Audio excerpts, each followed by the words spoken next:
Da Fresh Morning.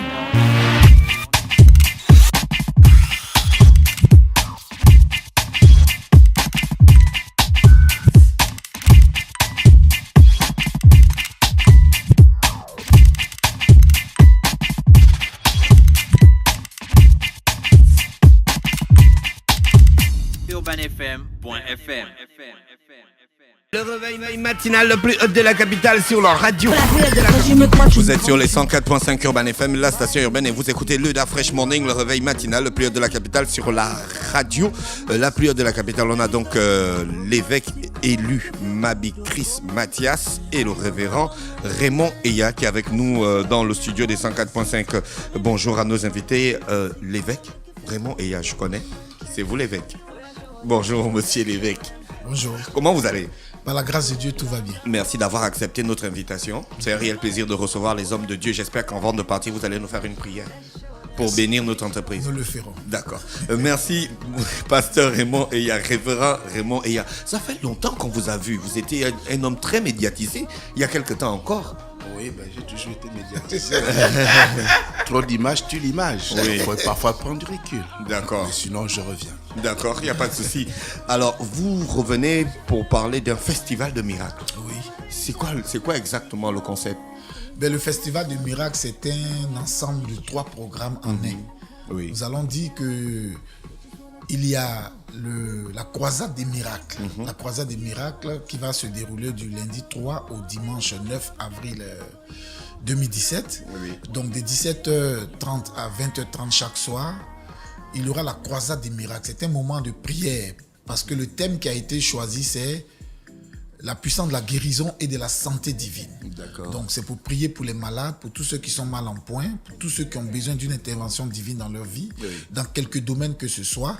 Alors il y aura cette prière, l'entrée est gratuite, tout le monde est appelé à y venir. Ça, et le deuxième point, c'est l'école de ministère qui aura lieu le matin de 8h à 12h, puis de 14h à 16h. Donc l'école des ministères a pour thème le leadership divin et plusieurs sous-thèmes qui seront développés par des hommes de Dieu assez versés dans les Écritures et qui peuvent développer les différents mystères qui sont cachés dans la parole de Dieu. Et donc, l'école des ministères, nous avons des thèmes comme l'eschatologie des nations, nous avons l'histoire de l'Église, nous avons l'esprit des leaders, nous avons la structure de l'Église, nous avons l'expérience dans les ministères, et tous ces thèmes seront développés par des hommes de Dieu qui nous viennent des États-Unis, du Gabon, du Canada, de la Côte d'Ivoire, voilà, qui viendront pour vraiment nous donner le meilleur d'eux, pour que tous ceux qui participeront à l'école de ministère puissent bénéficier de ces grands enseignements. Et la troisième chose qui se passe, c'est que nous avons l'ordination de l'évêque élu que je suis, qui sera confirmé évêque le samedi 8 avril. Mais si vous êtes déjà évêque élu, qui vous ordonne encore?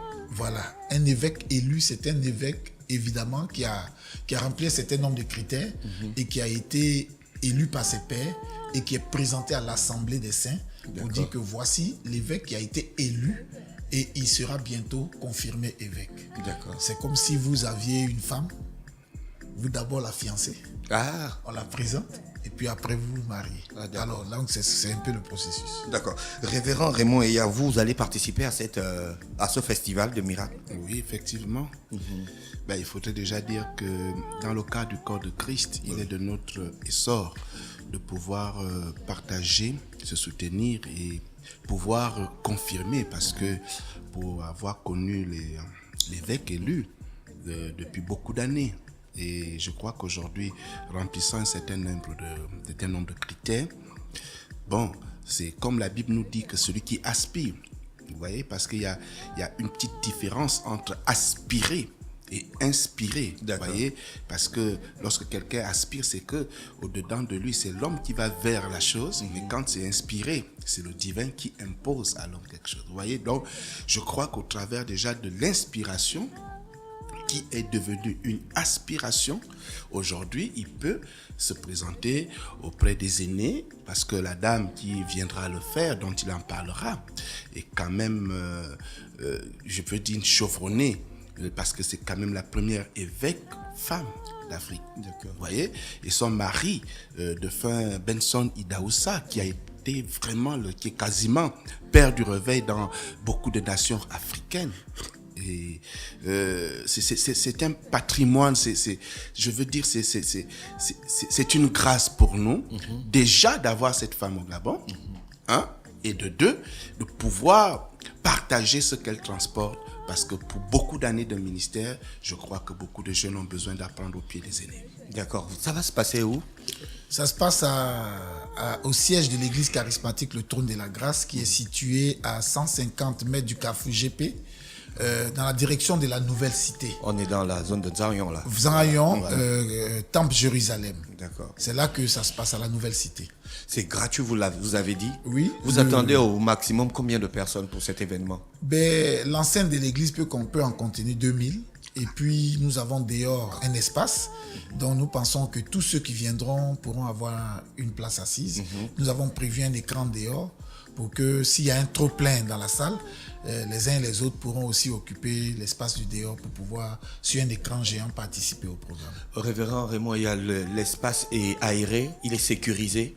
Non, je crois qu'à ce niveau, on peut rassurer les uns les autres. C'est vraiment l'un des bijoux comme temple que nous avons dans la ville, pour capacité de recevoir plus de 2000 personnes. J'estime que déjà la cour est même plus grande que l'intérieur de la salle. Donc, je crois qu'il n'y a pas de problème de sécurité, de pouvoir accéder. Bon, on se mettra un peu en œuvre pour pouvoir assurer la sécurité, parce que vous savez, quand il y a déjà plus de 2, 3, 4 000 personnes, bon, il faut une grande sécurité. Vous avez prévu de l'eau, non, des tant petits on n'a trucs. pas de problème d'eau. Nous n'avons non, pas de de l'eau problème. pour les fidèles qui viennent s'ils ont un peu soif. Oui, ne vous inquiétez pas, il y a des boutiquiers à côté, on peut prendre des jus, chacun a son besoin. Sinon, nous avons quand même... Mais tout est prévu. D'accord. On a mis des stands où il y aura de l'eau, la nourriture, des tout ça. sandwichs. Et puis, parlant de sécurité, je dois préciser aussi que nous avons déjà contacté la police. D'accord. Voilà. Au-delà de notre sécurité De l'église, de l'église, nous avons contacté la police, nous avons contacté le SAMU et la Croix-Rouge du Gabon et tout ça pour venir en cas de cas. Voilà. Mais sinon, à notre sein, nous avons déjà planifié tout ça. Mais nous savons que quand il y a un trop plein d'hommes, il faut les experts en la matière. Et donc, nous avons sollicité la police qui fera son travail. D'accord. Révérend, vous pensez que la durée de la concentration d'un individu pendant votre prêche peut être de combien de temps?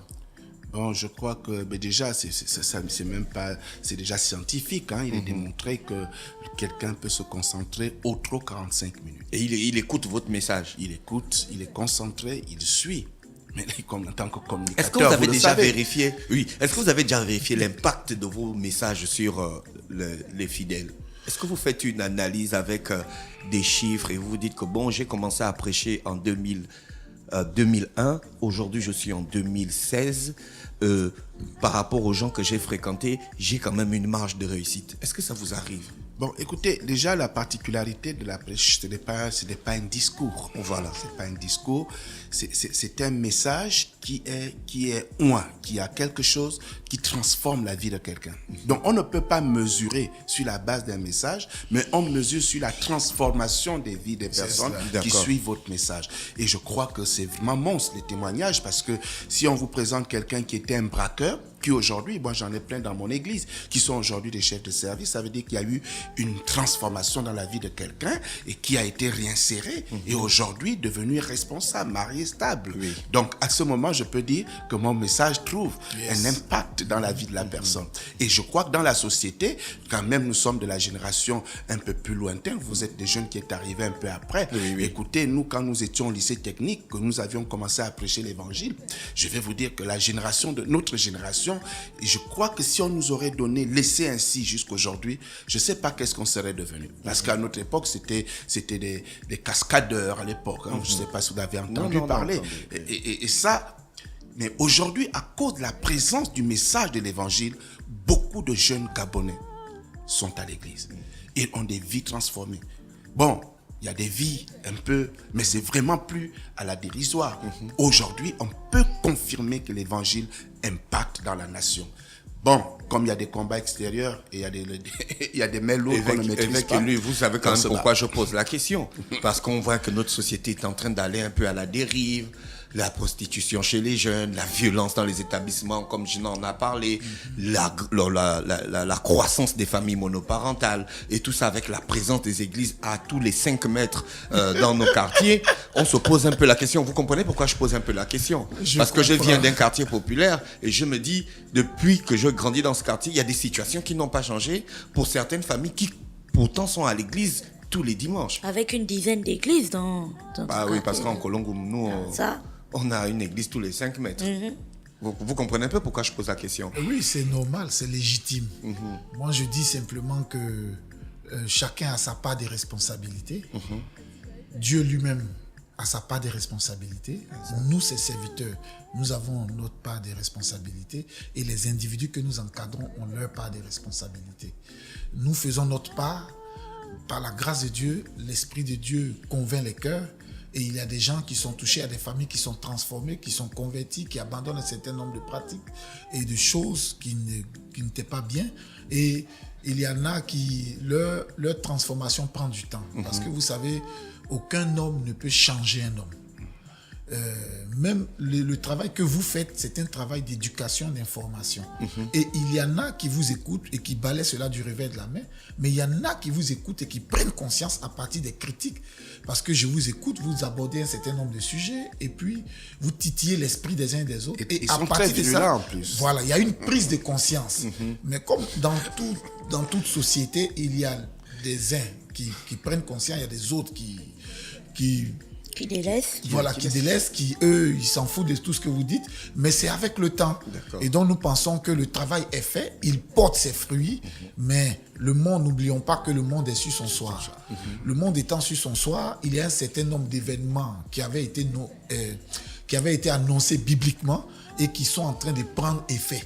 Et parmi ces événements, tout ce que vous venez de citer là, cela fait partie. Donc ce sont des signes de l'accomplissement des temps de la fin. Et nous ne sommes pas surpris de cela, mais ça ne veut pas dire qu'on doit croiser les mains. Nous devons travailler dur et que ceux qui peuvent être sauvés soient sauvés et que progressivement Dieu fasse son travail. Mais moi, j'aimerais, s'il vous plaît, excusez-moi, j'aimerais présenter, parce que le programme que nous organisons est un grand programme, mais c'est surtout la personnalité que nous avons réussi à déplacer, qui est cette personnalité catalysatrice de ce programme. Je voudrais parler de maman l'archevêque Margaret Benson Idaoussa. Margaret Benson Idaoussa, comme le disait le révérend Raymond Eya, est la veuve de l'archevêque Benson Idaoussa, qui est le père du réveil dans toute l'Afrique. Benson Idaoussa, c'est l'homme que Dieu utilisait d'une manière extraordinaire, qui était un faiseur de roi au vu de l'onction que Dieu lui avait donnée. Il y a 20 ans, quand j'y étais, Benson Idaoussa, l'année-là, Dieu l'utilisait pour ressusciter 4 morts. Et c'était quelque chose de normal pour lui. Et son épouse, Margaret Benson Idaoussa, est aujourd'hui dans le monde entier à la tête de plus de 6000 églises. Church of God Mission International. Elle est la première femme archevêque au monde. Elle est numéro 2 mondial au rang des archevêques dans le courant des églises charismatiques. D'accord. Elle est à la tête de Kwifi International, qui est un mouvement des femmes, là où les femmes se ressourcent, sont instruites. Et depuis 1974, le Kwifi International a vu le jour. Et le Kwifi a 180 écoles dans le monde entier. Donc, cette femme qui vient est une bibliothèque ambulante, est une grâce extraordinaire. Et nous invitons toutes les communautés. Nous savons qu'elle vient du Nigeria, elle est originaire du Nigeria. Mais si vous prenez la plupart des grands hommes de Dieu qui sont connus au Nigeria, comme on parlerait de David Oyedepo, on parlerait de Chris Oyakhilome, de Mike Okonkwo et bien d'autres personnes, c'est le père spirituel de ces personnes-là, c'est Benson Idaoussa. C'est lui qui les a impactés et c'est leur moment qui arrive. Et donc, nous invitons la communauté nigériane, nous invitons toutes les communautés étrangères, mais principalement les Gabonais, à venir prendre part à ce programme. J'étais au Nigeria lorsqu'elle organisait une croisade. Je vous assure, elle a donné un message en 15 minutes. Elle a prié seulement en 5 minutes. Mais 5 minutes de prière, elle s'est assise, elle a 75 ans. 5 minutes seulement de prière, elle s'est assise. Elle a dit, c'est fait. témoigner. J'ai vu quelqu'un qu'on transportait qui était mort sur tous les côtés. Je l'ai vu se relever et marcher. J'ai vu quelqu'un courbé se redresser. J'ai vu une file de personnes qui venaient témoigner. C'était extraordinaire. Et c'est cette onction qui vient. Et je voudrais dire que c'est gratuit. Que les gens viennent participer à ce programme parce que celle qui vient à cette grâce, cette onction de miracle pour les guérisons. Vous avez des malades ou vous êtes malade, vous avez tant dépensé, ça ne va pas. Venez participer à ce programme parce que cette qui vient transporte une onction spéciale et Dieu peut se servir d'elle pour vous guérir ou pour guérir ce parent malade qui est à l'hôpital, qui peut venir prendre part à ce programme gratuitement et sera guéri, restauré et retournera tranquillement. C'est quand la date? Ça se passe du lundi 3 au dimanche 9 avril 2017. À Nzanyon. À Nzanyon, au siège de l'église charismatique au Trône de la Grâce, et qui est à 150 mètres du Carrefour GP, au niveau de la Nouvelle Cité. D'accord. Le Temple Jérusalem. Révérend Raymond Eya, nous avons fait le tour. Vous avez quelque chose à ajouter? Non, mais je crois qu'on n'a pas fait le tour. C'est vous qui avez des choses à dire. C'est bien dit, on n'a pas fait le tour. Ce qu'ils oublient, c'est que je suis communicateur. Non, je voudrais dire que sur votre question assez intéressante, qui était assez importante, il faudrait déjà dire une chose. Je le prêche, la réussite et l'échec, c'est des choix. D'accord. La vie, la mort, c'est des choix. Et c'est toi qui fixes le niveau de ta vie. Alors donc, dans ce sens-là, une fille qui se livre à la prostitution, elle est libre aussi de dire « je ne veux plus me prostituer ». Et ça, c'est au contact d'une parole qui lui permet de voir clair sur sa vie et qui l'amène à faire des bons choix. Et l'Église a déjà pour première mission amener les gens à faire des bons choix. Comprenez? Donc, s'il y a la dépravation, c'est vrai que c'est un signe de la fin des temps, mais dans toute cette dépravation, nous avons des libres choix. Vous voyez? Quelqu'un ne va pas se retrouver en train de mettre du vin dans sa bouche s'il ne le veut pas. Vous voyez? Donc, nous lui dirons que c'est pas bien, mais si tu veux, tu le fais. Tu finiras par en pâtir des conséquences. Oui. Mais par contre, tout est choix dans la vie. Toute personne est née pour réussir. Mais le message de Dieu, c'est quand même de nous orienter malgré nos choix. Et c'est ça le message que Dieu donne au travers de ses serviteurs. Amener les gens à comprendre que dans le plan de Dieu, Genèse chapitre 3, 1, déjà verset 26 dit, Dieu les bénit. Nous sommes sous une baraka, c'est le terme hébreu qui parle de bénédiction. Nous vivons sous une baraka qui est une réalité d'un don de Dieu gratuit. Vous voyez? Maintenant, ce qui se passe aujourd'hui, c'est des choix. C'est des choix. Et maintenant, il faut communiquer et bien communiquer. Les nouvelles technologies vous servent dans le prêche autant pour moi? Moi, je n'ai pas de problème de nouvelles technologies parce que j'ai eu une émission dans une chaîne de télévision gabonaise qui a parlé de cela. La Bible nous dit d'utiliser toute occasion favorable ou non. La nouvelle technologie, c'est une occasion pour moi d'atteindre au maximum de personnes. Donc, je crois qu'elle est très, très, très utile. La Bible s'adapte à l'évolution. S'adapte et s'impose à l'évolution. La Bible ne combat pas l'évolution, mais l'évolution ne peut pas défaire la Bible de ses valeurs et mœurs. Merci, révérend Raymond Eya, qui était accompagné d'évêques élus Mabi, Chris, Mathias, qui vont commencer le Festival des Miracles ce 3 avril du côté de l'église. Rappelez-moi le nom de l'église, s'il vous plaît. Église charismatique, le Trône de la Grâce. Église charismatique. Et je voudrais donner les différents contacts. Nous répondons au 03 02 02 02. Oh. Je reprends 03 02 02 02 et le 06 29 82 52. 06 29 82 52. Donc, à ces différents contacts, pour ceux qui voudraient plus d'informations, ils pourraient nous joindre et nous pourrons leur donner les différentes informations. Merci d'avoir accepté notre invitation, évêque élu. Merci. Nous allons venir voir la confirmation, l'ordonnation. Nous serons présents pour voir ça. Merci, on vous y attend. C'était un plaisir de vous recevoir dans mon émission. Merci. Passez une bonne journée. Merci. D'Afresh Morning.